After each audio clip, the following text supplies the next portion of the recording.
Xhorse fans, welcome back to our channel. In today's video, let's talk about how to read and write EEPROM using Multi-PROG. First, we check the model of the EEPROM. Then open the software. Click Device Serial EEPROM. Enter the model number. Open the details and you can see the device information, important prompt, and adapter information. Now we learn that the chip requires a VH13 adapter.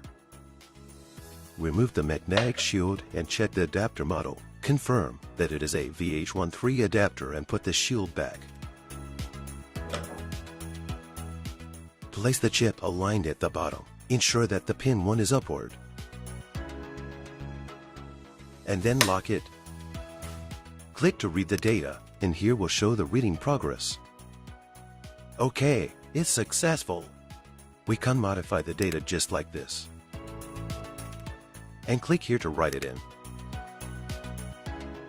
When we read the data again, we can see that the data has been modified successfully. Okay, that's it for today. If you have any questions or topics of interest, please leave a comment. Next video we will show you more about functions of